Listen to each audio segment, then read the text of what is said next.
Eu sou o Yuri, sejam bem-vindos ao meu canal. Neste vídeo ele fala sobre o episódio final de Solo Leveling. Episódio esse que já começa ali com o Jin-Woo, né, cercado por vários soldados de armadura. Ele havia perdido sua pedra de teletransporte, logo não conseguia mais sair daquela missão ali da masmorra cujo qual ele estava para tentar o avanço de classe, então ele acaba ficando encurralado. E no meio da luta ele acaba escutando as vozes, né, das pessoas que o subestimavam no passado, falando que ele era o caçador mais fraco, falando que era para ele desistir, que que já tinha feito demais, tudo mais. Inclusive a voz dele mesmo, né?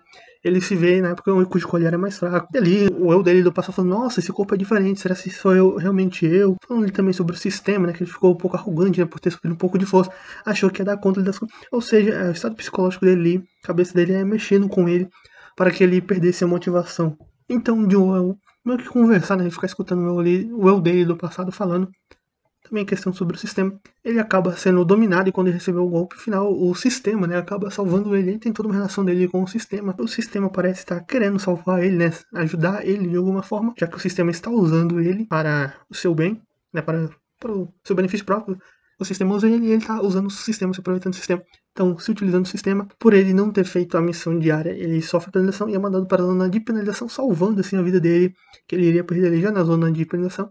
Ele recupera o seu vigor, né? Ele pode comprar poções e usá-las, então ele recupera o seu vigor. Entretanto, não consegue recuperar o HP, já que seus ferimentos eram graves demais. Aparecem algumas centopeias ali e ele parte pro ataque. Os nomes da centopeia estavam em laranja, mas ele sabia que no nível atual dele, ele poderia lidar com elas e subir de level e assim se recuperar. E é isso que acontece, ele faz a chacina ali.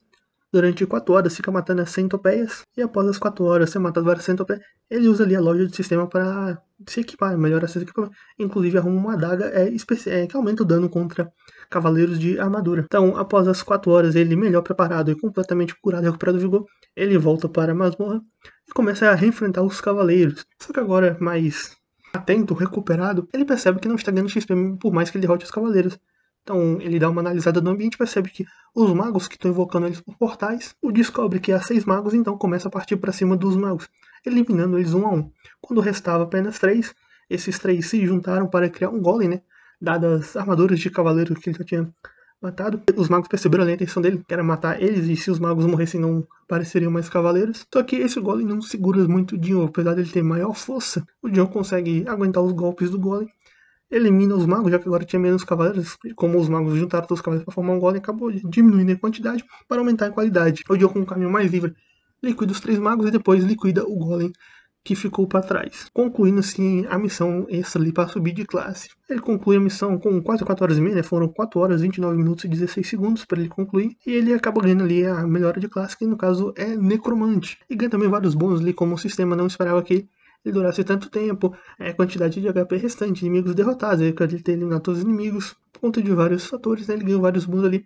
E a classe dele era necromante. A princípio ele fica surpreso de forma negativa, né? Pois as habilidades dele têm mais a ver com uma classe de assassino do que necromante. Ele não tinha tantos pontos em inteligência, tanto que recusa, mas o sistema manda de novo. Você tem certeza que você quer recusar? Ou seja, aí o sistema já tentando usar ele, manipular ele. Pô, você tem que ir por esse caminho de necromante. Então ele acaba pensando melhor que necromante pode invocar Cavaleiros da Morte, ou seja, ele já não lutaria mais sozinho. E dependendo da evolução dele, ele poderia subir seus soldados, seus subalternos também. Então ele acaba decidindo aceitar Necromante, e com todos os bônus que ele havia ganhado, como eu falei, a classe de Necromante é só para uma classe ainda mais alta, ele se tornando assim o Monarca das Sombras, ganhando a habilidade de extrair e armazenar almas. Então, eu percebi que ele já usa essa habilidade, extrai almas de alguns cavaleiros, né? Então, os cavaleiros que ele havia derrotado se tornam subordinados dele ao ele extrair almas. Então ele pensa que ele se daria certo com alguém de rank mais alto, como o Igris. Ele se desfaz de algum desses cavaleiros, afinal ele tem um limite, e tenta convocar o Igris.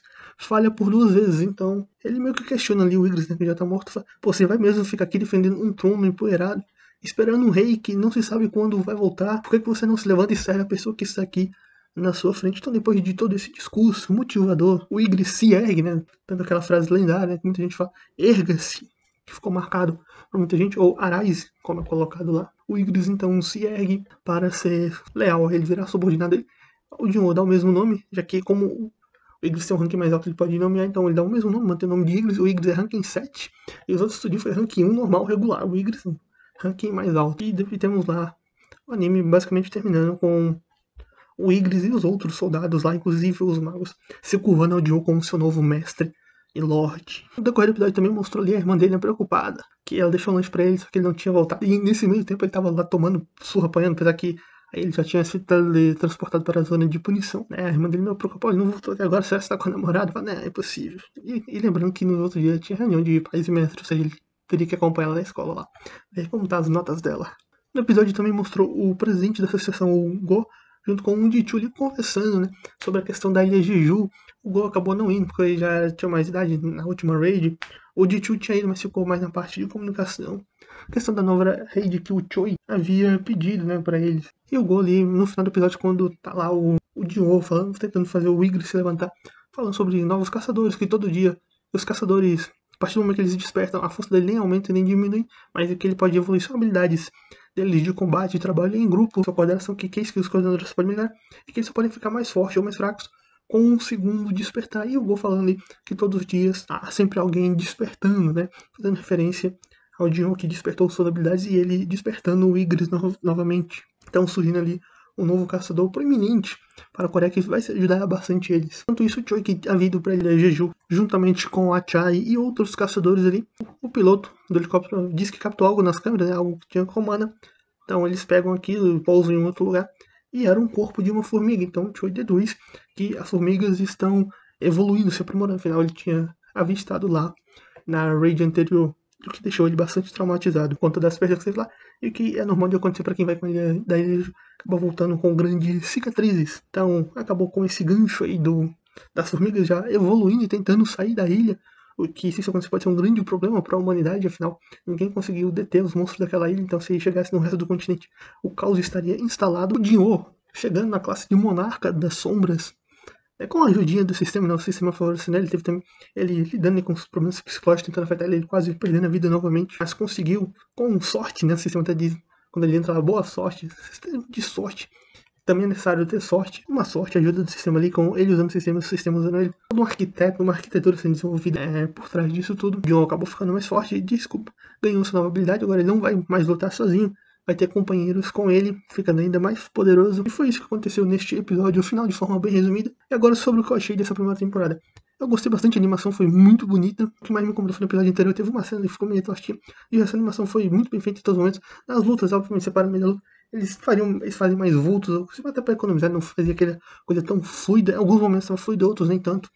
Até porque o orçamento para fazer tudo fluido seria escandaloso. Gostei bastante dessa primeira temporada, da animação da história. Gostei de melhor desenvolvimento de outros personagens, né? Do personagens secundários, dando maior profundidade para ele, você criando uma maior empatia, tendo um maior relacionamento com eles e compreendendo melhor a história deles. Assim, então gostei bastante dessa mudança que fez na adaptação. Eu vou dar uma nota 9,5, só não dou 10 porque eu sou chato mesmo. Porque sai dando 10 assim, né?